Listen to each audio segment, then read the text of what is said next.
How Judas Iscariot refutes Calvinism.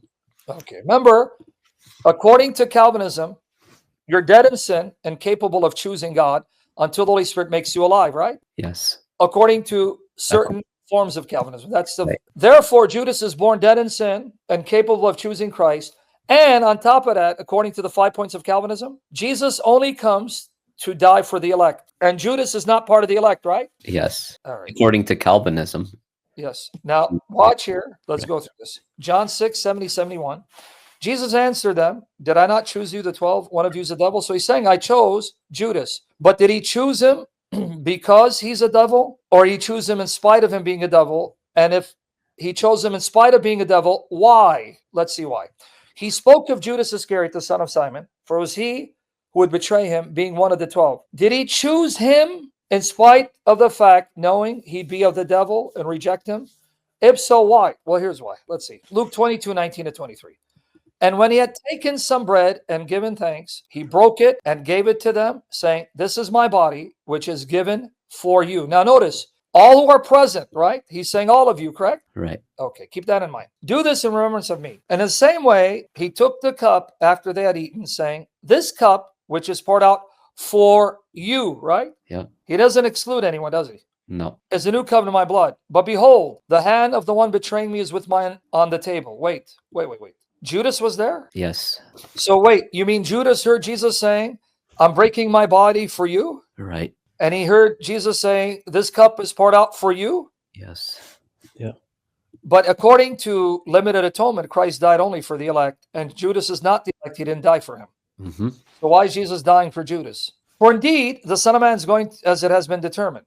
He'll be betrayed. But woe to that man by whom he's betrayed. And they began to discuss among themselves which of one of them it might be who is going to do this thing. All right, now, some people are still not convinced. By the way, I show that when Jesus doesn't want to include everyone, he can use exclusive language. Like he says, you are clean, but not all of you.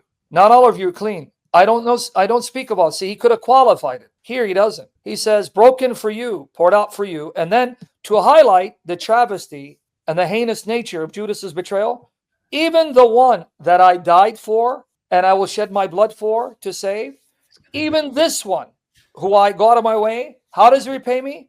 By betraying me. Right. To show the heinous nature of his sin. All right, well, let's put that aside. And by the way, I quote people who admit that Judas was there. It's because, the Calvinists say, no, Judas wasn't there. What? From Luke's account, it appears most clear that Judas was not only at the Passover, but at the Lord's Supper, since this was said when both were over. See? They even try to get around this. Luke 10, verse 1, 17 to 30. After these things, the Lord appointed 70 others also, meaning not only 12, he appointed 7. Now, does that include the 12, or is it 70 plus the 12 for 82? Whatever it is, sent them 2 by 2 before his face to every city and place where he himself was about to go. Then the 70 returned with joy, saying, Lord, even the demons are subject to us in your name. Okay, notice, the group has been given authority, power by Jesus to cast out demons, raise the dead, heal the sick, and preach the good news. We're going to see Judas is one of those. And he said to them, I saw Satan fall like lightning from heaven. Behold, I give you the authority to trample on serpents and scorpions, and over all the power of the enemy.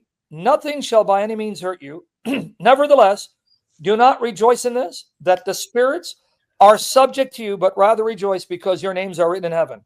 Mm-hmm. Judas's name is written in heaven? Right. You know what the Calvinists will tell you? They're desperate. No, this is not referring to the 12. It's referring to the 7. So then I asked them, then where were the 12? They're not there? Where, they went to Hawaii? No, they'll tell you that. No. The 70 doesn't include the 12. It's referring to the 70. I go, no, I don't care whether you think the 70 include the 12 or not. It says they returned to him wherever he was. They came to where he was. So unless you believe that when the 70 came, the 12 were not there, but they went to Hawaii, they're all present when Jesus says, rejoice all of you, for your names are written in heaven. Right? Yes. So how does a Calvinist explain if Jesus only died for the elect, who are already foreordained by God, and not everyone's elect, the fact that Jesus is telling Judas his name is written in heaven? And here I call Daryl L. Bach, a noted New Testament scholar, that he says that the 12 are included among the 72. But even if you say they're not, they returned to Jesus. That means they would have been there, and the 12 would have been there as well. And to prove that Judas is included, what authority did he give the 70 to do? To do what? To cast out demons. right? Okay. Yeah. Did Judas have the power to cast out demons? Yeah, right here. Yeah. Matthew 10, verses 1 and 10. And when he had called his 12 disciples to him, he gave them power over unclean spirits to Yes. cast them out, to heal all kinds of sickness and all kinds of disease. And then it gives the name. And among them, Judas Iscariot, who also betrayed him. Right. He tells them, go preach the kingdom of heaven is at hand, heal the sick, cleanse the lepers, raise the dead, cast out demons. Right? Yes. So Judas, his name is written in heaven. Mhm. Jesus says he's breaking his body, shedding his blood for Judas. But hold on, it's going to get worse. Matthew 19, 27 and 20. Then Peter answered and said to him, see, we have left all and followed you. Therefore, what shall we have? So Jesus said to them, surely I say to you, that in the regeneration, when the Son of Man sits on the throne of his glory, you have followed me, will sit also sit on 12 thrones, judging the 12 tribes of Israel. Why 12 thrones? 12 apostles. But who was one of the 12 apostles? Judas. Yeah, Judas was still there. Why is Jesus saying, you too, Judas, have a throne? Thrown in. Can anyone explain that to me? Not from Calvinist eyes, no. So this means Jesus wanted even Judas to be saved, right?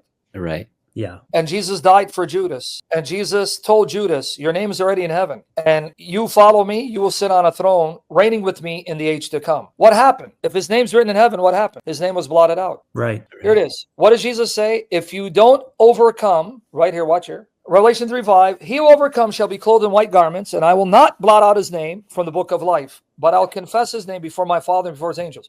What if you don't overcome? Your name is blotted out of the book of Blotted life. Yeah. And here's the proof. Mhm. Exodus 32:33. What does God say to Moses? And the Lord said to Moses, whoever sinned against me, I will blot him out of my book. And again, Psalm 69:27-28. And add iniquity to their iniquity. Let them not come into your righteousness. Let them be blotted out of the book of the living and not be written with righteousness. For their names to be blotted out means it's written in. Right. Why was it written in if God knows he's going to blot it out? Because to show you God's desire wasn't for them to be blotted out or to be destroyed, but he desired even for them to be saved. And them to be saved. Yep. So how does this support Calvinism? I'm still waiting to see.